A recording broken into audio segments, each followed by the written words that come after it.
Hi, welcome to Nini's Nest. Today I'm going to be reading you a story by a New York Times best-selling author, Carmen Agra Didi, and a New York Times best-selling artist who did the illustrations named Pete Oswald.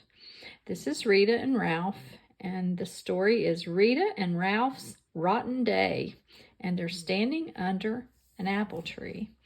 Now I want to read you something at the back of the book that the author said to begin the story. Most of us have said and done things we regret, says the author. Nothing feels worse, however, than hurting a friend. Breaking things takes little effort. Mending them takes time, humility, and a heap of trips up and down the hills of reconciliation. This story, inspired by the classic hand game called Mr. Wiggle and Mr. Waggle, may be read aloud with the accompanying hand gestures on this page. You may even want to add a few of your own. I'm going to show you the hand signals with my hands first. Number 1, in two little houses on two little hills, they opened the door.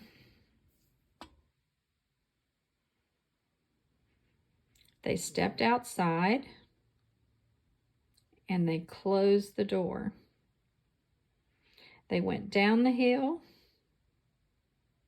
they went up the hill, and they met in the middle. So let's go back to the beginning and see what happens on the rotten day that Rita and Ralph are having. Here's one little house, two little houses. Here are the hills we just talked about, and there's an apple tree in the middle. Make sure I got all the picture on the inside of the screen here.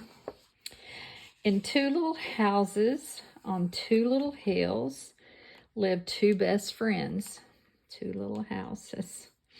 Every morning, Rita and Ralph would open their doors and step outside, and close their doors and run down hills and up hills and downhill and up the hill. They'd meet under the apple tree and they would high five. Maybe you could do high five. They would pinky shake, do cha-cha-cha, play zombie tag, and make daisy chains.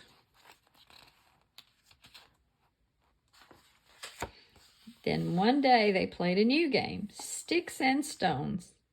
She has the sticks and he has the stone. Ow, yelled Rita. Uh-oh, Ralph froze. This was bad, really bad. He put a knot on her noggin. So they ran away. Down the hill, up the hill, and down the hill, and up the hill. And you can also do this.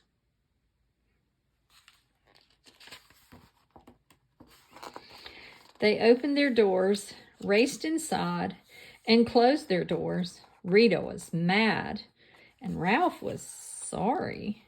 So Ralph opened the door, stepped outside, and closed the door. So,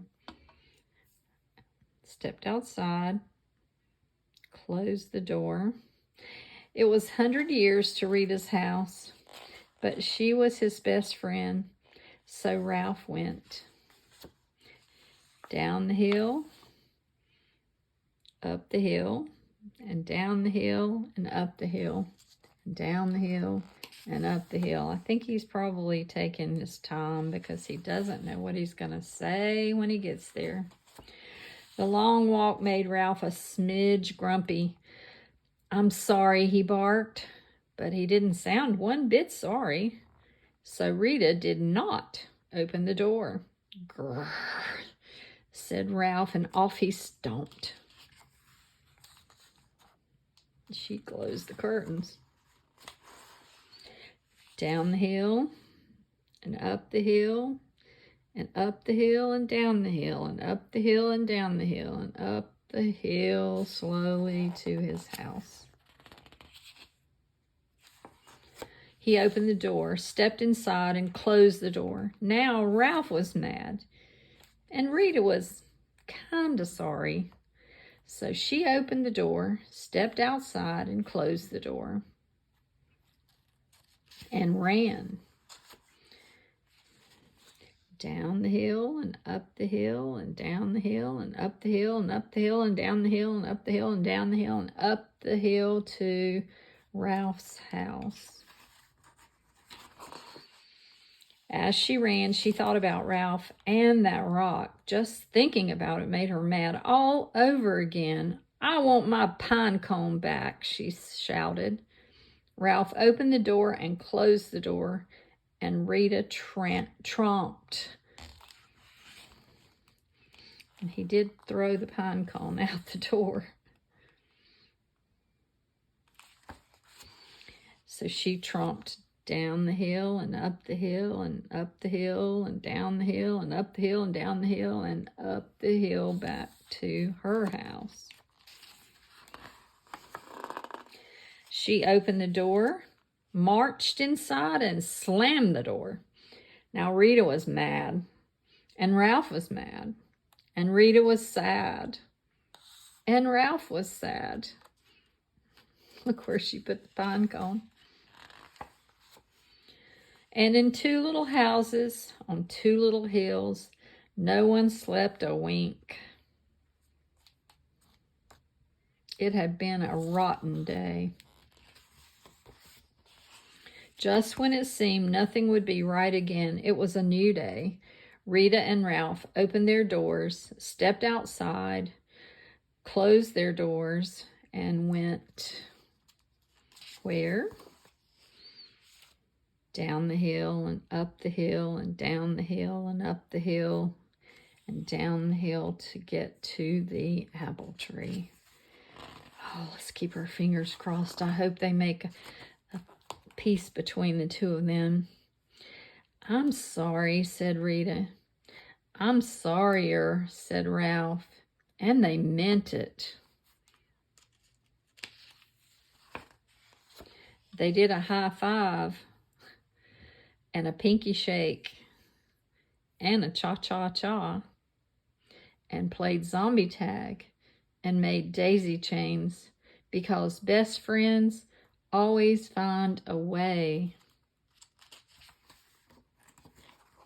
to meet in the middle. Can you do that? 101 things to build with a little help from your friends. The things to do to build with a little help from your friends. Oh, wow. That's just the best story ever, that these two friends found a way to make up. And I hope you enjoyed doing the hand motions. I'm going to give you a minute to maybe screenshot that so that you could practice that. Maybe tell the story with your brother or sister, your mom and dad. Without even looking at the book, you could tell the story to each other or make up new hand motions and a new story with two new friends. You could do a lot of things to remember this story. And here at the end, it's the beautiful illustration that Pete Oswald did. Look, they're wearing their daisy chains, and there's a daisy chain connecting them together. And they are friends again. They never really weren't friends. They were just upset with each other. And sometimes we let our emotions get the best of us. But when you have a rotten day with your friend, just think about this story and think about how long it took them to say they were sorry. We can do it sometimes quicker than others, but just so thankful, I'm giving that a thumbs up, that they made peace with each other. I hope you'll look at some other stories by these authors and illustrators, because I think this is a beautiful book in more ways than one. The illustrations, the story, and the ending. Have a great day.